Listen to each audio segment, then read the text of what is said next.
За баяр хүргэе. Баярлалаа.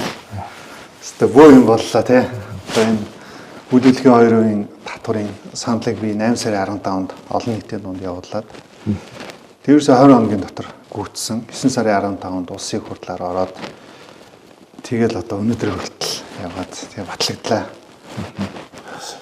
Тэгээ намайг чи их хурлын дараагаар ажиллаж байхад Батхүү өмгөөлөгч бас энэ саналыг бол анх гаргаж иргэдийн 100 мянган санал ди парламент дээр бүрдсэн шүү дээ. Тэгээ их хурлаар энэ асуудал дээр ажлын хэсэг гаргаад хууль боловсруулад яг хилцгээ байжгаад тэгээ би ерөнхий сайд болсон. Тэгээ энэ ажлаа одоо үргэлжлүүлээч гэж өөрийн чинь бас саналыг би хүлээж аваад засгийн газраас энэ хуулийг өргөн мэдүүлнэ.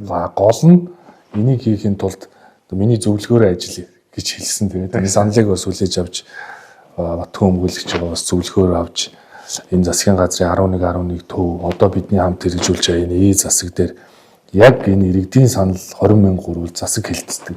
Шаардлагатай бол шийдвэр гаргадаг, хууль боловсруулдаг ийм шин журамтай болсон. Иргэд ч гэсэн одоо та бүхэн одоо өмгөөлөгч Батхүү шиг санал иргэдээс аваад 20 мянган санал болгоод ингээд асуудлыг шийдэх болцоо бол байгаа. Би одоо нөгөө гол нь баахан хүмүүсээ уриалаад санал автсан.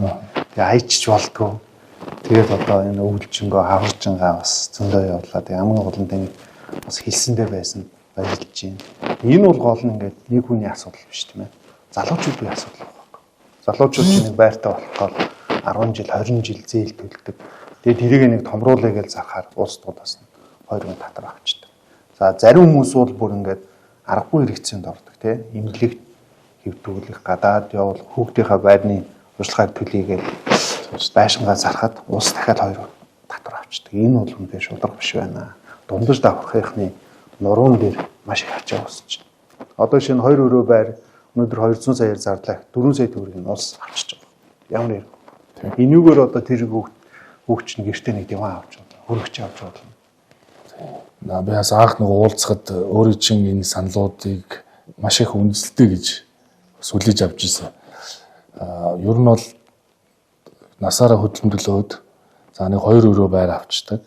Тэгээ хэсэг хугацааны дараа тэр байраа зараад тэр хүн чинь 3 өрөө байр болох гэдэг байна шүү дээ. Гэтэл 2 өрөө байр зарсныхаа төлөө 2% татвар төлдөг. Тэгээд дахиад 3 өрөө байрныхаа төлөө хөдөлмөрлөн шүү дээ. Тэгэхээр энэ асуудал бол үнэхээр одоо энэ хөдөлмөрлөлийн хий бүтээй олсон одоо төгрөгөөр орлогоороо нэг өөрийн гэсэн орон сууцтай болёо гэсэн ийм хөдөлмөрч иргэдэд дэмжсэн л ийм одоо бодлого.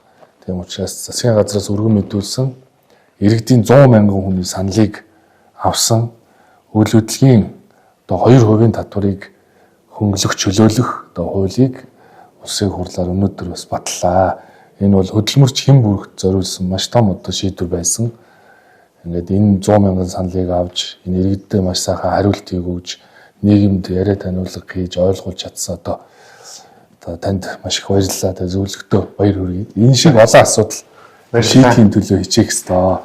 Тэ одоо 20 мянган хүний одоо саналаа дахиад ийм хүмүүс санал гаргаж болно шүү дээ. Бид хараагүй үзээгүй олон асуудлууд байна. Хамгийн гол нь нэг хүмүүс төр засагтайгаа шууд харьцдаг. Төр засаг нь иргэдээ сонсдог. Тэгээ тэрийгэ хүндэлж шийдвэрийг гаргадаг. Ер нь бол өнгөрсөн хугацаанд яаж явж ирсэн гэхлээр сонгуул болохоор л гараад ирдэг. Очоод хогийн цэвэрлэл, усын зөөгөл гүгээд идэг.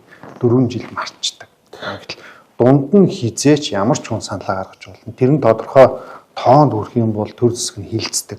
Бүх шаардлагатай гэж үзвэл баталдаг. Тэгээд ийм одоо жишг, ийм зам одоо нээгдэж байна. Тэгээд ер нь бол одоо манлал гаргаж шажсан ушил даргад баярлалаа. Мөн түншлэн энийг бас дэмжиж санал өгсөн гишүүд тийм ээ банк ороогоор орж хэлсэн бүх хүмүүстээ баярлалаа гэж хэлье. Тэгээ улсын хурлын гишүүдэд талархаж байна. Суурин гавыг ахлагчтай ажлын хэсгийн бүх гишүүнд одоо талархаж байгаагаа илэрхийлье. Тэгээ засгийн газрын дэвшүүлсэн бодлого зорилт татварын хуулийн одоо реформ гэж нэрлэж болох үс энэ олон шинжилгээг дэмжсэнд талархаж байна. За баярлалаа.